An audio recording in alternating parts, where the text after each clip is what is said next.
एक बार फिर से आपका स्वागत है हमारे YouTube चैनल फूड की पाठशाला में। आज हम चर्चा करेंगे व्रत के बारे में कि शुरुआत कैसे हुई।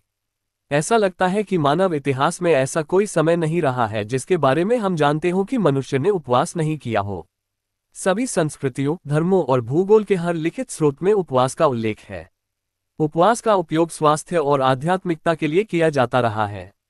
प्राचीन मिस्र, प्राचीन भारत और प्राचीन ग्रीस में उपवास का उपयोग उपचारात्मक, निवारक स्वास्थ्य उद्देश्यों के साथ साथ आत्मा को मजबूत करने के लिए भी किया जाता था।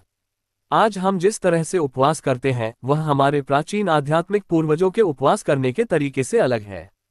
आज हम पशु उत्पादों से परहेज करते हैं, जबकि प्राचीन यूनानी सभी खाद्य पदार्थों से परहेज करते थे और केवल पानी पीते थे।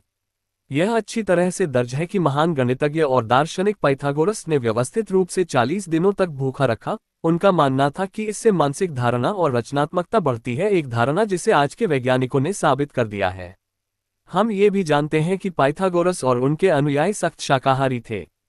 प्लेटो, जो सुकरात के शिष्य थे, ने चिकित्सा को सत्य और असत्य में विभाजित किया। सत्य वह है जो स्वास्थ्य देता है, जिसमें उपवास, हवा और सूर्य शामिल हैं। लेकिन आधुनिक चिकित्सा के जनक हिप्पोक्रेट्स ने भूमध्यसागरीय आहार बनाया और उपवास तथा भोजन को दर्शन के दायरे से बाहर निकालकर उन्हें चिकित्सा के लिए अनिवार्य बना दिया। उन्होंने बीमार व्यक्ति के लिए उपवास के बारे में निम्नलिखित कहा: ये केवल एक छोटा सा अंश है, भोजन को बहुत कम मात्रा में शामिल करना चाहिए, क्योंकि रोगी के सहन करने के दौरान इसे पूरी तरह से हटा देना अक्सर उपयोगी होता है, जब तक कि बीमारी की ताकत अपनी परिपक्वता तक नहीं पहुंच जाती। यदि शरीर को जितना अधिक खिलाया जाता है उतना ही उसे नुकसान होगा। जब रोगी को बहुत अधिक खिलाया जाता है तो बीमारी भी बढ़ती है। अधिकता प्रकृति के विरुद्ध है। एक साधारण व्यक्ति के रूप में, जिसके पास कोई चिकित्सा प्रशिक्षण नहीं है, मैं इस तथ्य की ओर ध्यान आकर्षित करना चाहूंगा कि जब हम बीमार होते हैं तो हमारी भूख कम हो जाती है, जिससे मैं इस निष्कर्ष पर पहुंचता हूं कि हिप्पोक्रेट्स को पता था कि प्रकृति ने मानव शरीर को किस प्रकार से व्यवस्थित किया है। प्राचीन यूनानियों ने देखा था कि उपवास के कारण मिर्गी के रोगियों में दौरे कम आते हैं और वे कम गंभीर होते हैं। 1950 के दशक तक एंटीकॉन्वल्सेंट दवाएं नहीं बनी थीं।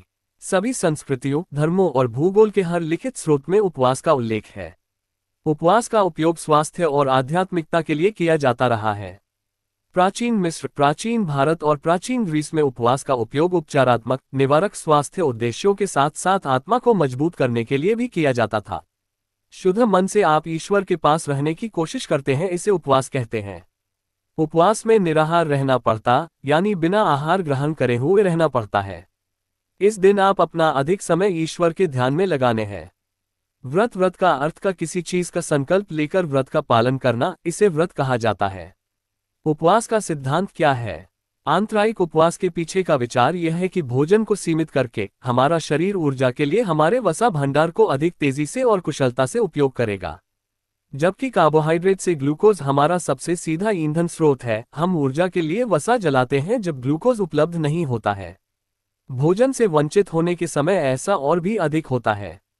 व्रत करने से शरीर की रोग प्रतिरोधक क्षमता बढ़ती है। पेट और पाचन तंत्र संबंधी समस्याओं से मुक्ति मिलती है। व्रत करने से अच्छा कोलेस्ट्रॉल यानी HDL बढ़ता है और खराब कोलेस्ट्रॉल को कम करने में मदद मिलती है। व्रत मोटापा कम करने और शरीर के वजन को कम करने में भी सहायक है। व्रत और उपवास में क्या फर्क है? अंतर तो है, व्रत में भोजन ले सकते हैं परंतु उपवास में निराहार रहना पड़ता है। संस्कृत में उप का अर्थ है समीप और वास का अर्थ है बैठना, यानी परमात्मा का ध्यान लगाना, उनकी जप स्तुति करना। जब शुद्ध मन से आप ईश्वर के पास रहने की कोशिश करते हैं तो इसे उपवास कहते हैं। क्या खाने से व्रत टूटता है? व्रत के दौरान अधिक तला भुना नहीं खाना चाहिए, इससे कैलोरी की मात्रा बढ़ेगी। प्रोटीन, फैट, कार्बोहाइड्रेट, विटामिन और मिनरल्स के साथ साथ सभी जरूरी पोषक तत्वों का सेवन करें। कुट्टू के आटे और आलू का अधिक सेवन नहीं करना चाहिए। उपवास का मुख्य लाभ क्या है? उपवास से स्वास्थ्य संबंधी संभावित लाभ हो सकते हैं, जिनमें वजन कम करना, रक्त शर्करा नियंत्रण में सुधार, हृदय स्वास्थ्य, मस्तिष्क कार्य और कैंसर की रोकथाम शामिल हैं। पौष्टिक आहार और स्वस्थ जीवन शैली के साथ उपवास को अपनी दिनचर्या में शामिल करने से आपके स्वास्थ्य को लाभ हो सकता है। उपवास करने से बुढ़ापा धीमा हो सकता है, मधुमेह, थायराइड विकार, उच्च रक्तचाप और हृदय रोग के विकास को रोका जा सकता है और लंबे और स्वस्थ जीवन की संभावना बढ़ सकती है। ये वजन घटाने को भी बढ़ावा देता है। स्वस्थ शरीर का वजन अपने आप ही स्वस्थ जुड़ों और एक बेहतरीन शारीरिक छवि में तब्दील हो जाता है। व्रत का इतिहास प्राचीन काल से है और यह वैदिक, हिंदू और जैन धर्मों से जुड़ा है। व्रत को धर्म का साधन माना जाता है। व्रत का मतलब है प्रतिज्ञा, संकल्प या भक्ति। व्रत के जरिए मन को संयमित किया जाता है और ईश्वर की भक्ति की जाती है।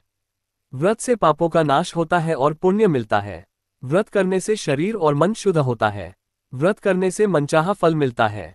व्रत के बारे में जानकारी पुराणों में मिलती है। पुराणों में व्रतों के पालन को बहुत महत्व दिया गया है। पुराणों में हजारों व्रतों का वर्णन है। व्रतों के नियमों को लोगों के अलग अलग वर्गों को ध्यान में रखते हुए बनाया गया है। उपवास कितने दिन में करना चाहिए? उपवास करना सेहत के लिए काफी फायदेमंद होता है। अगर आप पूरी तरह से फिट रहना चाहते हैं तो आपको एक हफ्ते में 1 दिन का व्रत रखना चाहिए। वहीं जिन लोगों को मोटापे की शिकायत है उन्हें कम से कम 1 हफ्ते में 2 दिन का उपवास रखना चाहिए। उपवास की सावधानियां क्या हैं? इन बातों का रखें ध्यान। कई लोग व्रत के दौरान 24 घंटे में एक ही बार भोजन करते हैं। पूरे दिन भूखा रहने और रात में हैवी खाने से बेहोशी आना, चक्कर आना, सिर दर्द होना, कमजोरी महसूस करना आदि समस्याएं शुरू हो जाती हैं। इससे बचने के लिए पूरे दिन निश्चित अंतराल पर फल, सलाद, दही, श्रीखंड, आलू लेने चाहिए।